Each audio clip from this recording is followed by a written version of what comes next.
ڕێکخراوی گەشەپێدانی مەدەنیەت CDO مەراسیمی ناساندون و نوێترین کتێبە شعری تافگەی بەجێما و ئێستێک نیگایەکی شاعیر کەژاڵ عەلی ڕێک دەخات. لە مەراسیمەکەدا چەند پارچە شعری پێشکەش بە ئامادەبوان دەکرێت و ڕەنجین عەبدوڵڵا خوێندنەوە بۆ ئەم کتێبە ئاکات. ئەمڕۆ سەعات 6 ئێوارە لە باخچەی ڕێکخراوی CDO ئەم کتێبە شعریە بڵاو دەکرێتەوە و دەبەخشرێتە ئامادەبوان.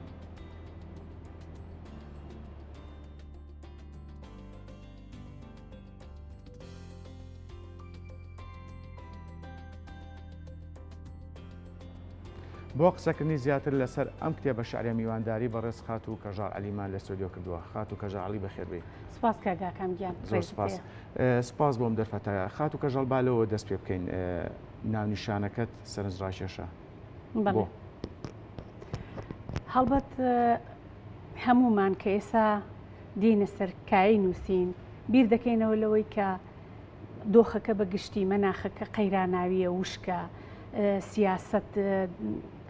تەوقی کردوین شەڕ بەرۆکی گرتوین ئیتر ئێمە بیر لەوە دەکەینەوە کە شتێکی ڕۆمانسیتر شتێکی ستاتیکاتر بێنین دای بنین بۆ نووسینەکانمان یاخود بیکەینە کلیلی کردنەوەی کتێبەکەمان بۆ ئەوەی لە کاتی بەرکەوتنی گەنجان بە تایبەتی لەگەڵ خوێندنەوە زۆرێک سەرنجڕاکێشتر بێ لە دۆخ و مەناخەکەی کە تێیداین. بەڵێ کاتە خات و کەژاڵ ئەتوانین بڵێن شەعریان ئەدە بە شێوەیەکی گشتی لە ڕەشبینیەوەمان باتە قۆناغێکیکە؟ هەڵبەت ئیشکردنی هونەر و ئەدەب و شعر بە تایبەتی هەر ئەوەیە گواستنەوەی واقعە بۆ مەناخ و خەیاڵی شعری و ستاتیکاتر کە کەمێک ئۆخژن و ئارامیمان پێ ببەخشێ. بەڵێ خات و کەژاڵ با باسی کۆڕەکەی ئەمڕۆ بکەین. بەس تایبەتە بەم کتێبە شعریات ئەم کتێبە چەند بەرهەم لە خۆگرێت ئایا سەرجەمیان قەسیدەن یاخود شعری کورد؟ هەڵبەت لە سەردەمی قەیراناوی و گوماناوی ئێستای دیجیتاڵی و تەکنۆلۆجیا و شەڕ و ئاشوبدا شعر دیسان ئەرچێکی تری گەورەتر لە خۆ دەگرێت کە ئێمە دەهێنێتەوە ناوکایەکە و ئەم کتێبە یاریکردنە لەگەڵ ئەو ئەلیمنت و دیدگا و ڕوئیا و بۆچوونانەکە من لە زەمەنی پێشووترم یاخود مەرحەلەی تاراوگە و ئێرەمدا نووسیونەتەوە بەیانم کردوون و من هەوڵم داوە لەو ڕێگایەوە دنیایەکی جیاوازتر بهێنمە کایەوە کە بە شێوە خیتابێکی خەمگین و شەرمنانەی شعری ژنانە زیاتر هەوڵ بدەم واقع بهێنمە ناو شعرەکانم و خوێنەر پەلچێشکەم و ماندووی نەکەم لە کاتی خوێندنەوەیاندا و کتێبەکەش بەگشتی دوو دیوی هەیە دیوێکیانی ئەدەبی بەرگریە کە ئیتر ئێمە ناتوانین لێ جیابینەوە بە حکمی ئەوەی هەرچیوە بڕۆین ئیتر شەڕ و سیاست بەرۆکمانەگرێ بەڵام ئیتر ئێمە هەوڵە دەین لەم نێوەندەیە گەمەی شعری و نمایشی شانۆی و هونەری و ئەدەبی خۆمان بکەین و من وەک کەسێکی نووسەر و شاعیر و چالاکی ژنان و مافی و مرۆڤ و ئازادی بیر و ڕادەرکەوتوم ئیتر ئێمە لەم ناوەیە سواری کەشتیەکە بووین مەلەی خۆمانەکەین بە هیواین بتوانین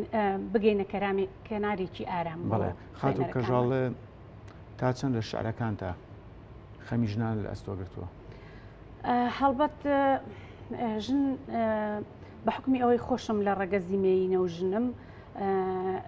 معانەت و ئازارەکانی ژنان هەرگیز لە ئێمە دانابڕێ ئێمە لە هەر کوێیەک بوو بین هەر درکمان بەو ئازار و معانەتانە کردووە و نەمانتوانیوە لە ژێری بینە دەر بە حکمی ئەوەی